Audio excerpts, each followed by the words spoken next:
Hello बच्चों, ये video में हम देख रहे हैं एग्जाम्पल नंबर 31 चैप्टर इंटीग्रेशन का। तो क्वेश्चन है -1 से 1 sign f x cos 4x dx। तो ये आपका डेफिनेट इंटीग्रल है। अगर आपके पास यहाँ पे लिमिट नहीं होती तो इस तरह के क्वेश्चन हम पहले सॉल्व कर चुके हैं। तो इस तरह के क्वेश्चन में हम क्या करते थे, साइन एक्स को टी मानते हैं, कॉस एक्स डी एक्स हमारा डी टी रहता है, और हम जो बचा उसको सबको साइन में करके वैल्यू पुट करके इसको सॉल्व कर लेते हैं। लेकिन वो मैथड आपका बहुत लेंदी हो जाएगा। जब भी आपकी लिमिट लगी हो तो आप देखो कि हमारी इन 7 प्रॉपर्टी में से कौन सी प्रॉपर्टी वहाँ पे यूज हो रही है। अगर उस प्रॉपर्टी की हेल्प से अगर हम क्वेश्चन को सॉल्व करते हैं तो वो बहुत जल्दी हमारा सॉल्व हो जाता है। ठीक है, तो अब देखो कौन सी प्रॉपर्टी यहाँ पे लग सकती है। देखो एक -1 है और 1 है, यानी -a से a, क्योंकि 1 1 सेम है।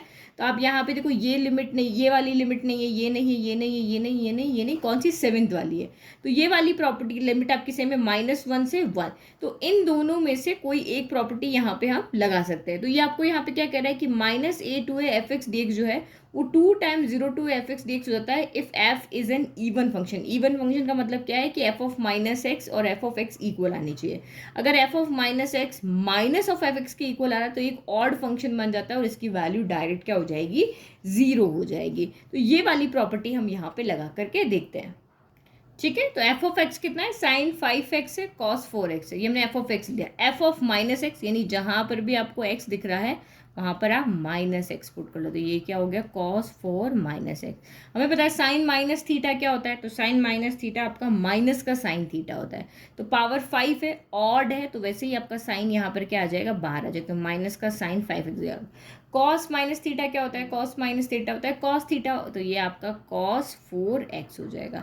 तो यानी कि हम क्या देख रहे हैं, ये आपका फिर से साइन 5x cos 4x के लिए क्या लिख सकते हैं, एफ एक्स लिख सकते हैं। यानी ये कितना आ रहा है, माइनस ऑफ एफ एक्स आ रहा है। तो हम यहाँ पे क्या लेके चले गए, एफ ऑफ एक्स लिया था और हमने माइनस पुट करके देखा तो हमारा जो एफ ऑफ एक्स है वो F of minus of F of x के इक्वल आ रहा है। तो इसका मतलब कौन सी प्रॉपर्टी है, तो यहाँ पे एफ ऑफ माइनस एक्स जो है, ये देखो एफ ऑफ माइनस एक्स जो है वो माइनस ऑफ एफ एक्स के क्या है, इक्वल आ रहा है। इसका मतलब ये कौन सा फंक्शन है, ऑड फंक्शन है। एफ एक्स क्या है, यहाँ पर एक ऑड फंक्शन है, तो सीधा ही इसका इंटीग्रेशन क्या हो जाएगा, 0। तो हमें कोई इंटीग्रेशन करने की जरूरत नहीं पड़ी, कोई 5 मिनट इस क्वेश्चन पे लगाने की जरूरत नहीं पड़ा। सीधा हमारे इस प्रॉपर्टी से इसका इंटीग्रेशन कितना आ गया, 0 आ गया।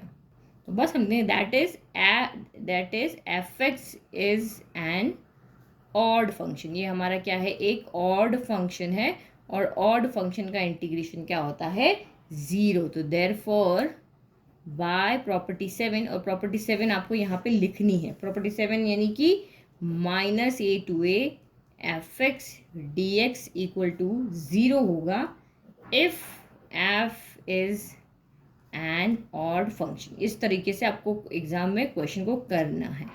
ठीक है, एफ एक्स का एक ऑड फंक्शन है। ऑड फंक्शन का मतलब यहाँ पे क्या हो गया, एफ ऑफ -x जो है वो माइनस ऑफ एफ एक्स के इक्वल है। तो आप यहाँ पे डायरेक्ट क्या लिख लोगे, आई इक्वल टू इंटीग्रेशन आपका कितना हो जाएगा, 0। ये आपका यहाँ पे क्या हो गया, आंसर हो गया। ठीक है, कितना इजीली हो गया। हाँ, अगर ये आपका ऑब्जेक्टिव में आता तब भी आप कर लोगे, सब्जेक्टिव में आता तब भी आप कर लोगे, बहुत इजीली आपका एक क्वेश्चन यहाँ पर सॉल्व हो गया। अदरवाइज अगर मैं इसको साइन एक्स को टी मान के करती तो ये पूरा पेपर भी भर जाता, इतना सारा टाइम लगता है, 0 लगाने के लिए हमें इतनी मेहनत करनी पड़ती है। आई होप क्वेश्चन समझ में आ गया।